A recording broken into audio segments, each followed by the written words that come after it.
आप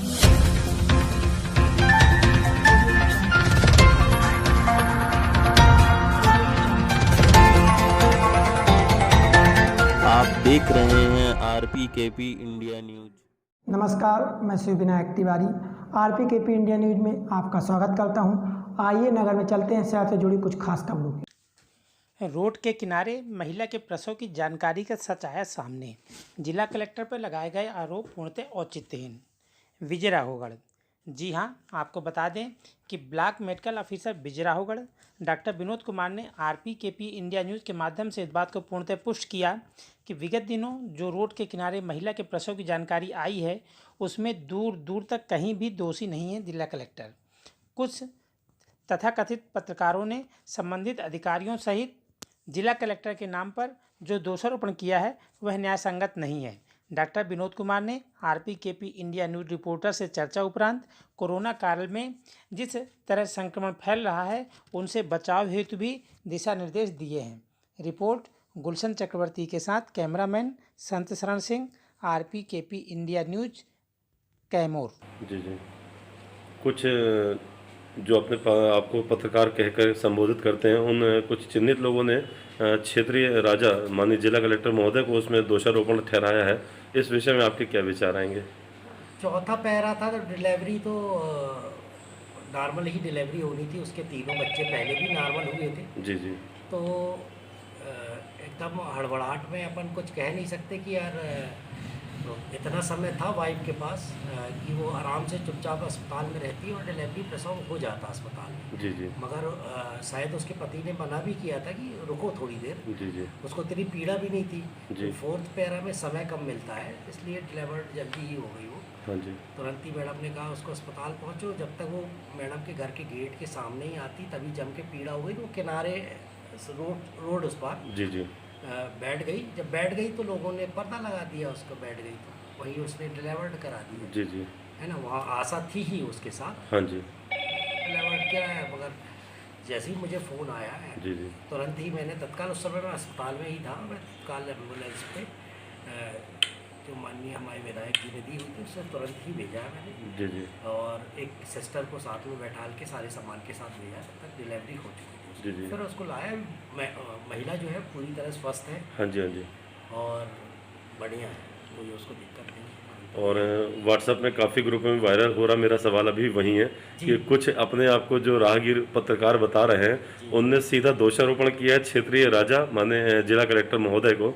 इस विषय में कहाँ तक सत्यता है? कलेक्टर साहब का इस पे कोई दोषारोपण की बात ही नहीं है। जी, ट्रेन जी। में अगर इंसान सफ़र कर रहा है, डिलीवरी हो गई, जी जी, इसको कोइंसिडेंस कह सकते हैं। कोइंसिडेंस कह सकते हैं। जी, जी। कई बार टाइम ऐसा रहता है कि 9 महीने 10 दिन हो गए, पता लगा डिलीवरी नहीं हुई है, पोस्ट टर्म हो गया, 15 दिन बाद अपन सीजेरियन कर रहे हैं, LSCS कर रहे हैं। हाँ जी, एग्जैक्ट डेट तो रहती नहीं डिलीवरी की, जी। 10 डेज वैसे भी प्लस माइनस जी, रहता जी। है।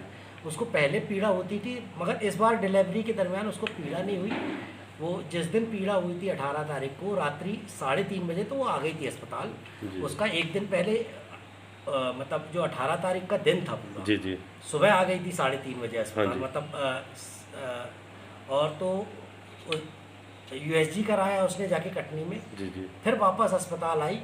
अगर USG रिपोर्ट जो उसकी थी बिल्कुल नॉर्मल थी। जी जी, अपन ने सोचा कहीं ऐसा ना हो कि उसको शायद सीजेरियन की ज़रूरत पड़े। तो एग्जामिनेशन में तो नॉर्मल ही लग रहा था, पर भी एक जन्नी गाड़ी से गई वो कटनी। जी जी, कटनी से वो बिजरावगढ़ आ गई। फिर एक रात भर्ती रही पूरी, समझ लीजिए। और फिर अगले दिन मॉर्निंग में गई है वो मैडम के यहाँ, जी और इत्तेफाक से उसको डिलीवरी हो गई नॉर्मल, है ना। तो USG भी उसकी नॉर्मल थी, ऐसा कुछ नहीं था। जी जी। क्या नाम बताया सर महिला का आपने? महिला का नाम राजबाई था। जी जी, बराड़ी और पति निवासी। का, हाँ, पति का नाम रमेश कोल था। जी जी जी। सर जैसा कोरोना काल चल रहा है और कोरोना के चरण जो है कि बिजनौर तहसील में भी आ चुके हैं, कैमूर नगर में, इस संक्रमण को रोकने के बचाव के लिए लोगों को या क्षेत्रवासियों को किस तरीके से बचाव के निर्देश देंगे आप? सोशल डिस्टेंसिंग का ध्यान रखना है, मास्क पहनना है, हैंड वॉश करना है हर 2 घंटे में। जी, ये जी। जो पुराना है वही गाइडलाइन है, गाइडलाइन कहीं से चेंज नहीं हुई है। जी, जी। व्यक्ति को अपना जो कर्म क्षेत्र है उसको तो मजबूत करना जी, पड़ेगा। अगर उसको सामाजिक अपना प्रतिद्वंदता को मजबूत रखना है, जी, जी। तो सभी को करना है, काम तो करना पड़ेंगे। जी जी सरकार से जितना हुआ, जितना लॉकडाउन हुआ उसने किया, अपन को अब अपनी जिम्मेदारी खुद समझ के अपने को आगे बढ़ना पड़ेगा और काम करना पड़ेगा। हाँ जी हाँ जी और बाकी ये है कि अगर लगता है इंसान को सिम्टम तो टेस्ट कराएं। पर डे टेस्ट हो रहे हैं। आज हमने 1600 से 1700 टेस्ट कर लिए हैं ये बिजरावगढ़ में, जी, जी। और आगे लगेगा तो और भी टेस्ट करेंगे और कर ही रहे हैं। डेली फीवर क्लिनिक चल रही है, लोग अपनी स्वेच्छा से आके टेस्ट करा रहे हैं, और जो एफसीटी बन रही है, जो पॉजिटिव आ रहे हैं उनके परिवारजन के टेस्ट अपन वो स्वयं स्वेच्छा से करा रहे हैं, जी जी आइसोलेट होके। सारी चीज़ें चली रही हैं। किस तरीके के सिम्टम्स में सर ऐसे अपने ओपिनियन आते हैं? बहुत सारे केसेस में कोई सिम्टम नहीं मिल रहे हैं। ये भी एक विरोधाभास का कारण बन रहा है लोगों को हाँ जी कि कोई सिम्टम नहीं है, हम कैसे कोरोना पॉजिटिव हो गए। जी जी हमें तो 3 दिन पहले बुखार आया था, 3 दिन पहले सर्दी हुई थी, आज तो सर्दी नहीं है, पर जी, हम जी। आज कैसे पॉजिटिव हो गए। तो ये है कि जो इसका इंक्यूबेशन पीरियड है वायरस का थोड़ा लंबा है अनवायरल डिसीज से, जी जी तो कई बार वो पॉजिटिव कई दिनों तक रहता है। इसीलिए हम 10 डेज़ का क्वारंटाइन करते हैं उसमें, और 7 डेज़ होम क्वारंटाइन करते हैं। अस्पताल में 10 दिन रख के 7 दिन उसको घर में आइसोलेट रह के रहने की सलाह देते हैं। जी और लगातार लोग आ रहे हैं, तो कुछ होम क्वारंटाइन के लिए भी हमको कर रहे हैं लोग, तो उनको होम क्वारंटाइन भी कर रहे हैं। जी जैसे परसों कैमूर में जो रिपोर्ट आई उसमें कुछ लोग ज़्यादा पॉजिटिव थे, 3 लोग पॉजिटिव थे कैमूर के। एक पढ़ रही वाली को हमको भेजना पड़ा मेडिकल कॉलेज, तो उसको मेडिकल कॉलेज भेजा। जी, जी। मेडिकल कॉलेज के बाद वो ख़त्म हो गई मेडिकल कॉलेज में, क्योंकि एज ज़्यादा थी, जी जी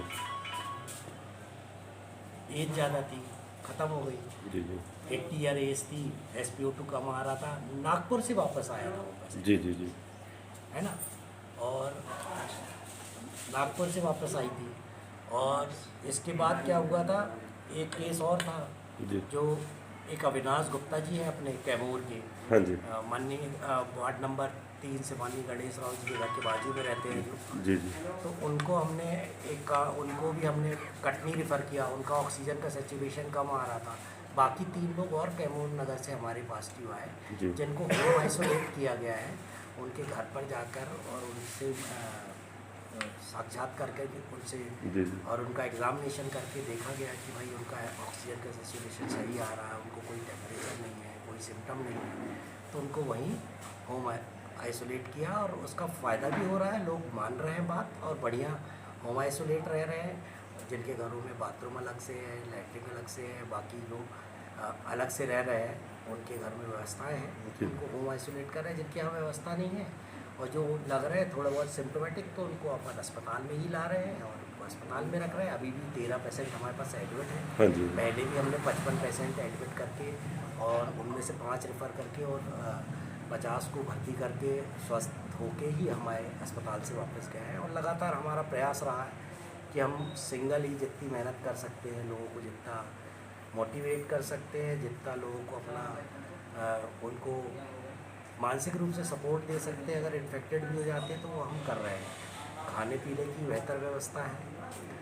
और ये है कि डेली 4 बार 6 बार स्वयं जाके मैं उनको नहीं मिल पा रहा हूँ, जैसे सामान्य पेशेंटों से पहले मिल लिया करता था। जी, तो जी, उनकी अपेक्षा है मेरे, लगातार मैंने 18 सालों की सेवाएँ दी हैं और अभी भी मेरा मन है जब तक मैं बिजरावगढ़ में हूँ, पदस्थापना है मेरी यहाँ पे, तब तक मैं अच्छा काम करूँगा और रहूँगा।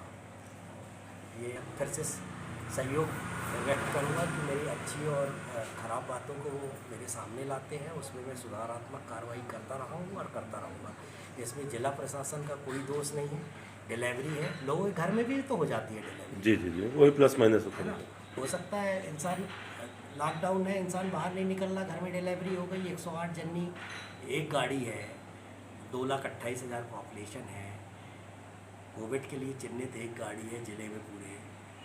समय का थोड़ा हो सकता है 19-20 हो जाए, कॉल लगने में देर हो जाए, लोग बीमार ज़्यादा हो रहे हैं, साधन कम मिल पा रहे हैं, इसलिए एम्बुलेंस ज़्यादा व्यस्त रह रही है। और कई बार ये होता है कि एम्बुलेंस वाले भी घबराने लगे हम लोगों को बैठाने की। पता लगा कि वो तो मदद करना चाह रहे हैं आदमी की, पता लगा वो जा रहे हैं किसी पेशेंट को लेने सिंगौड़ी, जी जी जी और लोग फ़ोटो खींच ले कि 3 बैठा लिया।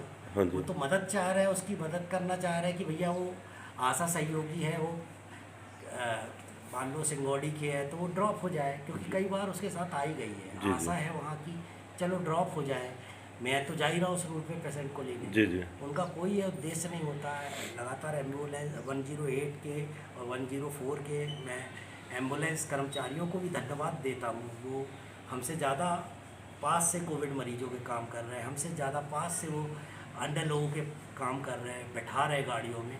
उनको बहुत बार बार धन्यवाद दूंगा मैं कि वो लगातार सेवाएं दे रहे हैं, वो 24 घंटे दे रहे हैं, है ना। लोगों के फ़ोन बंद हो जाते मगर 108 वालों के फ़ोन बंद नहीं होते, 104 वालों के फ़ोन बंद नहीं होते। वो लगातार लोगों को अटेंड कर रहे हैं, फ़ोन से अटेंड कर रहे हैं, स्वयं जाके अटेंड कर रहे हैं। और जो कर्मचारियों की स्थिति है किसी विभाग में, प्राइवेट सेक्टर में, गवर्नमेंट सेक्टर में बहुत कम संख्या है जितनी उनकी होना चाहिए। रोस्टर के हिसाब से भी, सरकारी नियम के हिसाब से भी 8 घंटे से ज़्यादा आप सेवा नहीं ले सकते। जी जी मगर आज हम देख रहे हैं कि लोग महीनों से बिना सोए ढंग से, बिना वो किए 24-24 घंटे की सेवा दे रहे हैं, जो वैधानिक नियमों का भी उल्लंघन करती है। मगर ये है उस उल्लंघन को वो अनदेखा कर रहे हैं, उसके बाद भी अपने स्वास्थ्य की चिंता ना करते हुए लगातार 24 घंटे और लगातार सेवाएं दे रहे हैं। हाँ, हो सकता है फ़ोन में थोड़ा 19-20 हो सकती है लोगों से बात, मगर उनका ये उद्देश्य हरगिज़ नहीं होता कि लोगों को सेवा न मिले। या 108 वाले हैं या 104 वाले हैं या डॉक्टर है या चिकित्सकीय स्टाफ है, वो लगातार सेवाएं देना चाहते हैं। और कुछ लोग हैं जो हमारे बंधु हमारे बीच के हैं, वो कुछ अलग टाइप की सेवाएं चाहते हैं। उन अलग टाइप की सेवाओं को देने में कुछ लोग अक्षम होते हैं और उन्हें फिर फिजूल में दोषारोपण में फंसाया जाता है। तो ये अलग बात है, उस पर ध्यान रखना अपन को। सामाजिक ज्ञान और जो अपना मानसिक ज्ञान है उसको पूरा उपयोग करते हुए सभी लोगों पर ध्यान देना है कि वो किस तरह से काम कर रहा है, कितना काम कर रहा है, क्या कर रहा है, ये देखना है। ये नहीं कि मेरा मतलब है कि मेरा पेशेंट है, मैं खड़ा हूँ यहाँ तो सारे लोगों को छोड़ दो, जो मर रहा है उसको भी छोड़ दो, पहले मेरे को अटेंड करो। तो ये संभव नहीं हो पाता हर आदमी के लिए, जी जी है ना। कि मैं अपनी वजनदारी ये बताऊँ कि मेरा मरीज आया है, तुम्हारा कोई पोस्टमार्टम है, तुम पोस्टमार्टम छोड़ के पहले आ जाओ। अगर कोई कोविड पेशेंट है तो कोविड पेशेंट छोड़ के आ जाओ, या हमारा कोई सीरियस पेशेंट है तो उसको छोड़ के आ जाओ, या 108 वाला है तो कोई को बीच में रोड में उतार के कूद के तुम्हारे पेशेंट को जो तुमने फ़ोन लगाया है तो आ जाए। तो ये संभव नहीं है। ये थोड़ा सा बड़ा इंटरव्यू हो गया। मैं फिर आप लोगों का धन्यवाद कहता हूँ कि आप लोगों ने इतनी दूर से आया है, मुझे अभिवादन देने का मौका प्रदान किया। इसके लिए मैं सभी का धन्यवाद करता हूँ। जिला प्रशासन का बार बार धन्यवाद करता हूँ। जिस चीज़ की मांग की, जब की, तुरंत उपलब्ध हुआ है। इसलिए मैं माननीय अपने विधायक जी का भी धन्यवाद करता हूँ, माननीय अपने कलेक्टर महोदय, माननीय अपने मुख्य चिकित्सा अधिकारी का भी धन्यवाद करता हूँ कि बहुत सहयोग रहा मुझे पूरे 6 महीने के कार्यकाल में। Please thank you. Thank you. बहुत बहुत धन्यवाद डॉक्टर साहब, डॉक्टर विनोद जी को, जिन्होंने RPKP इंडिया के माध्यम से अपने विचार रखे। उस प्रसव वाली महिला के संदर्भ में उन्होंने हर चीज़ की पुष्टि करी है कि कहीं भी दूर दूर तक क्षेत्र राजा माननीय जिला कलेक्टर महोदय का कहीं ऐसा कोई दोषारोपण ना किया जाए जो लोगों ने उनके ऊपर एक प्रश्नवाचक चिन्ह खड़ा किया हुआ है। और डॉक्टर साहब के माध्यम से RPKP इंडिया उसको ये भी जानकारी मिली किस तरह 24 घंटे ड्यूटी ना समझ के सेवा भाव से स्टाफ 108, 104 जननी का, आशा कर्मी महिलाओं का कैसा योगदान जो है योगदान दे रही हैं वो। और उन्होंने कभी भी ये नहीं समझा है कि हमें 8 घंटे 10 घंटे की ड्यूटी देनी है। जिस समय जैसी सेवा उनसे बन सक रही है वह पूरा जो है अपना श्रमदान दे रही हैं। हमारा सभी स्टाफ की तरफ से और सभी डॉक्टर्स कर्मी की तरफ से एक जो है मैसेज एक अच्छा मिल रहा है कि उन्हें आज जो कोरोना काल में ऐसी महामारी चल रही है तो उसमें अपना बढ़ चढ़ के योगदान दे रहे हैं, अपनी सेवाएं दे रही हैं। न केवल अपनी सेवाएं बल्कि अपनी जान को हथेली में रख करके और महत्वपूर्ण योगदान जो कहा जाता है कर्मवीर योद्धा के रूप में ये प्रदान कर रहे हैं। RPKP इंडिया न्यूज़ से गुलशन चक्रवर्ती के साथ संत शरण सिंह, कैमूर।